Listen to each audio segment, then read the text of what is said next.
Hey, how is it going?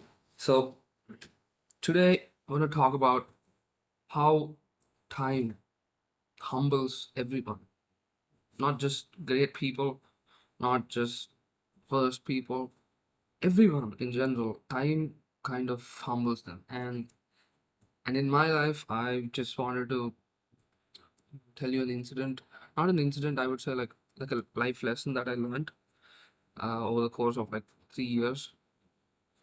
Um, when in 2016, uh, actually 2016 to 17 when I was studying my 10th standard. I was a really bright student, right? Like I used to do good in many of the subjects except English. And like I was one of the top students in my school. And uh, I mean, I think your confidence and your optimism about some things in life uh, come from cues that are happening around you, right? I was getting really good marks. I passed 10th standard with really good marks, 9.8. Obviously, it was not like the top, not the first mark, but it was kind of like big. 9.8 CGPA is pretty good. Um, like I used to do maths pretty good. I used to go to a tuition after school, and people used to clap when I answered things.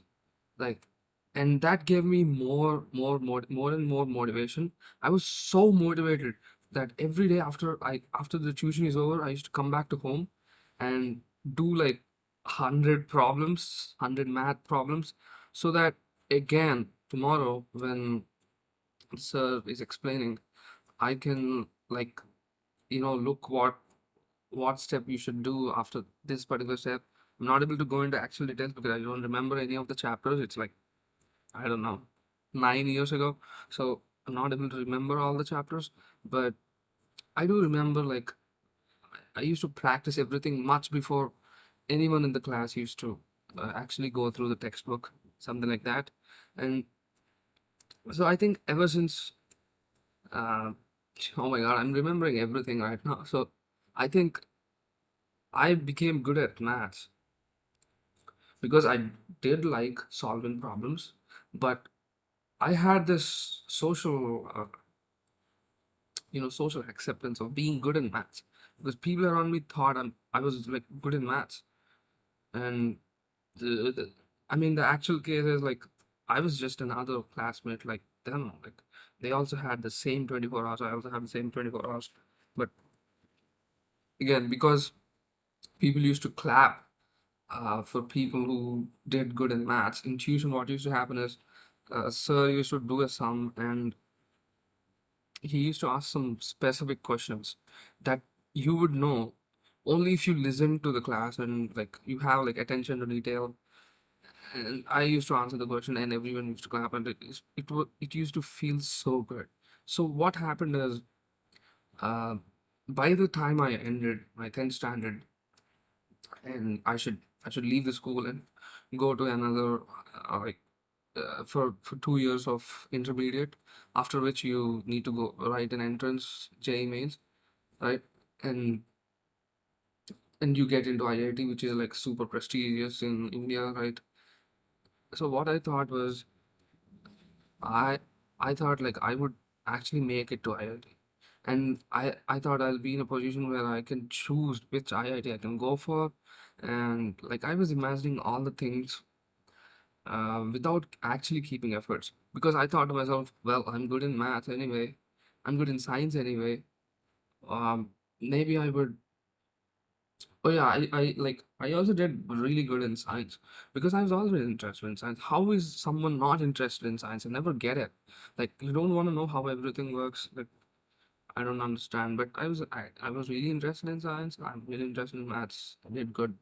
If you're curious, you'll learn things and you'll be confident in subjects. That's just a consequence of being curious, right? So and I thought I would actually make it to IIT. And I think less than 2% of people make it to IIT. I think less than 1% of people actually make it to IIT. I think it's much less than that, but it's like really narrow number out of like 9 lakh people, and 9 lakh, which is like 0.9 million people, and after 2 years, where like I went to another, I left the school with optimism and I would say a little arrogance that I would make it to IIT. I used to talk like I was already an IITian. And you hear some advice like fake it till you make it. Well, it, it never really worked for me because I was like super confident. I used to get good marks even in coaching institute too. But eventually it weared out, and I did not keep the efforts that were needed. I gotta accept that. And by the end of 2 years, after, I mean, like you finish 10th standard, and you should do 11th and 12th in particular subjects so that you can go ahead and attempt an entrance exam. So I went for MPC, maths, physics, and chemistry, and I went for JEE mains. And I mean, to get into IIT, you should qualify after mains, and you should be able to write for JEE Advanced. And I did not even qualify for JEE mains, not any other entrance exam that I wrote after 2 years. I lost all my spark. Like I used to be so social in school. I wouldn't say like super good social. Like I used to smile at least. After 2 years of my intermediate, I just stopped smiling because everything that I ever hoped for, my whole identity was just based on getting the seat in IIT, and that never happened. And I just went to another private uh, college that because my father was able to afford it. So yeah, in that like after 2 years, I realized, wow, how uncertain life is really, and that helped me like come in terms with reality in life because if I did get IIT, then I would have believed like if we keep effort, or even if we did not keep effort, because there were many of my friends who kept real efforts. They were reading every day. They were attempting like 1,000 questions. Um, I'm sure some of you may not relate to preparing for a competitive exam, or you might be, I don't know, but you should be like practicing like thousands and thousands of questions because you don't know which pattern would turn up in the actual entrance exam. And I had friends who were going full in. They would memorize every other shortcut to solve a particular type of question in the entrance exam, but still they did not make it. They came to the same college that I went to. Like the reality hit me and some of my friends so hard that like I I mean you wouldn't believe like I saw many movies, and I used to like see myself in the movie like as if I actually achieved it. But I think that's why um, after engineering, guys become a little like people in general are a little mature because reality has hit them, right? Um, like 9 lakh to 10 lakh people attempt the entrance exam, and less than 1% make it to where they want to. So all the others, they're just, humbled. They're humbled. But this is not what they say. They would say, like, if you keep effort, if you dedicate time, sure, maybe, but not every time. There's definitely luck involved. What if you practice like 1,000 patterns and one pattern doesn't turn up in the exam? You definitely need a little bit of luck. But if you like what you're doing, then you don't need luck because you're lucky to do what you want, right? Like if you're doing something that you already like, then you don't need luck because you're lucky to do what you want to do in life, right? That's exactly what's happening to me right now. I always wanted to be a guy who builds distribution, who wants to make content, and I'm doing that right now. I'm already lucky. I don't know why I went off track, but I'm just saying like luck is not in if you're doing what you want already. And yeah, that's what happened after my 10th standard, and it left a really big scar on my life because, like I said, my whole identity used to revolve around going into making into IIT, and I did not make into IIT, right? Like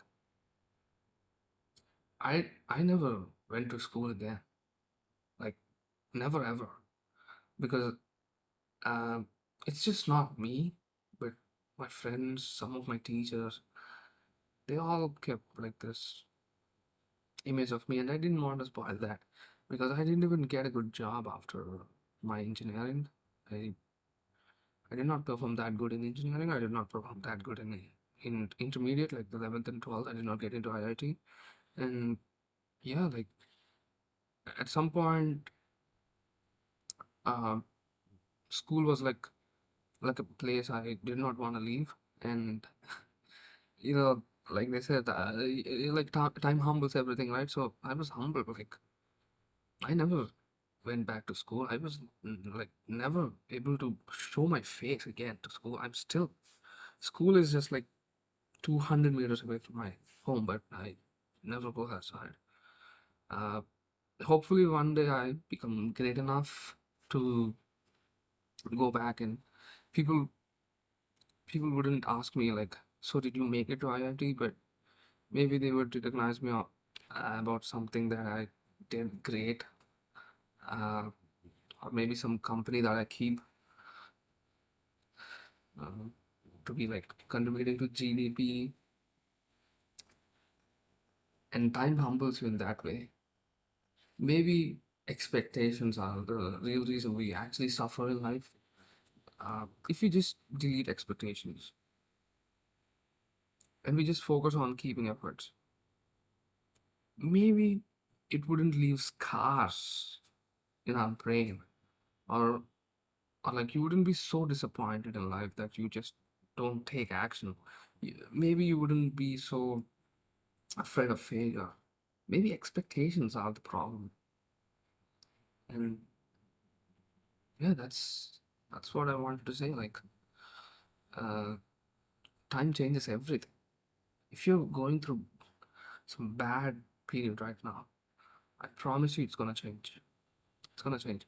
It only takes like 1 month for any guy's situation to change, for better or worse. I'm not saying it's gonna get better always, but if you have the opportunity to change it and you work on it l- day by day, like in 1 month, you're gonna see it change. That like, wow, this is what happened to me. That's time. And yeah, I thought that that advice could help you in some other way, and some action that you could take now is like reducing expectations and just keeping efforts, right? And then you would ask me, well, if I don't expect something in return, why would I keep effort? And that's why you should find something that you like to do. Then you wouldn't expect anything, right? You just do because you like it, and things happen. Success is a side effect, not not the main goal that should happen. Thank you.